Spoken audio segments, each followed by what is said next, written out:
ಗುರು ಎಲ್ಲ ಕಡೆ ಫೇಮಸ್ ಆಗಿರೋ ಬಂದ್ ಮಸ್ಕ ಈಗ ನಮ್ಮ ಚಂದ್ರಾಪಟ್ಟಣದಲ್ಲಿ ಸಿಗ್ತಾ ಇದೆ. ಅದು ಬಂದು 3 ಜನ ಕಾಲೇಜ್ ಸ್ಟೂಡೆಂಟ್ಸ್ ಸೇರಿ ಮಾಡ್ತಾವ್ರೆ. ಒಂದಲ್ಲ ಎರಡಲ್ಲ ಅಂತ 4 ಥರ ಫ್ಲೇವರ್ಸ್ ಇದ್ದಾವೆ. ಪ್ರೈಸ್ ಬಂದ್ಬಿಟ್ಟು ಸ್ಟಾರ್ಟ್ಸ್ ಫ್ರಮ್ 20 ರೂಪೀಸಿಂದ ಅಷ್ಟೇ ಸ್ಟಾರ್ಟ್ ಆಗ್ತಾ ಇದೆ. ಲೊಕೇಶನ್ ಬಂದು ನಮ್ಮ ಚಂದ್ರಾಪಟ್ಟಣ ಮೈಸೂರು ರೋಡ್ ಪುಣ್ಯ ಹಾಸ್ಪಿಟಲ್ ಆಪೋಸಿಟಲ್ಲೇ ಇರ್ತಾರೆ. ಟೈಮಿಂಗ್ಸ್ ಬಂದ್ಬಿಟ್ಟು ಸಂಜೆ 4 ಗಂಟೆಯಿಂದ ರಾತ್ರಿ 9 ಗಂಟೆವರೆಗೂ ಇರ್ತಾರೆ. ಇಂತಹ ಸ್ಟಾರ್ಟಪ್ಗಳಿಗೆ ಬಂದು ಪ್ರೋತ್ಸಾಹ ಕೊಡಿ. ನಾನಿಲ್ಲಿ ಬಂದ್ ಬಟರ್ ಮಸ್ಕ ಮತ್ತು ಗುಂಡ್ಕಲ್ ಮಸ್ಕನ ಟ್ರೈ ಮಾಡಿದೆ, ಸೂಪರ್ ಆಗಿತ್ತು. ಐಲಿ ರೆಕಮೆಂಡೆಡ್ ಅಂದರೆ ಮಿಕ್ಸ್ ಫ್ರೂಟ್ ಮಸ್ಕ ಅಂತಲೇ ಹೇಳ್ಬೋದು. ನಮಸ್ಕಾರ ಎಲ್ಲರಿಗೂ. ನಾವು ಚಂದ್ರಾಪಟ್ಟಣ ಇದೆ ಫಸ್ಟ್ ಟೈಮು ಮಸ್ಕ ಬಂದ್ ಅಂತ ಸ್ಟಾರ್ಟ್ ಮಾಡಿದ್ದೀವಿ. ಈಗ ಮೈಸೂರು ರೋಡು ಗೀತಾ ಹಾಸ್ಪಿಟಲ್ ಶಿವಪ್ರಕಾಶ್ ನೇತ್ರಾಲಯ ಆಪೋಸಿಟಲ್ಲಿ ಮಾಡ್ತಾಯಿದ್ದೀವಿ.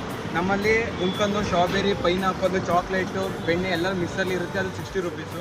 ಬರೀ ಫ್ಲೇವರ್ಸ್ ಆದರೆ 30 ರೂಪೀಸು. ಬರೀ ಮಸಾಲೆ 20 ರೂಪೀಸ್. ಮೋಸ್ಟ್ ಫೇಮಸ್ ಅಂದರೆ ಏನಂದರೆ ಎಲ್ಲ ಮಿಕ್ಸಲ್ಲಿ ತೊಗೊಂಡು ತುಂಬ ಇಷ್ಟಪಡ್ತಾರೆ ಜನ. ತುಂಬ ಒಂದು ಮಂತಿಂದ ಆಗ್ತೀವಿ ಅಂದರೆ ಒಂದು 4 ಡೇಸ್ 3 ಡೇಸಿಂದ ಆಗ್ತಾಯಿದ್ವಿ. ತುಂಬ ಚೆನ್ನಾಗಿ ಓಡ್ತಿದೆ. ಅದಕ್ಕೋಸ್ಕರ ಎಲ್ಲ ಬಂದು ಸಪೋರ್ಟ್ ಮಾಡಿ ಅಂತ ಕೇಳಿ. ಉಪಕಾರವ ಮಾಡಲಾರ ಬದುಕಿದರೆ ಸೈರಿಸಲಾರ.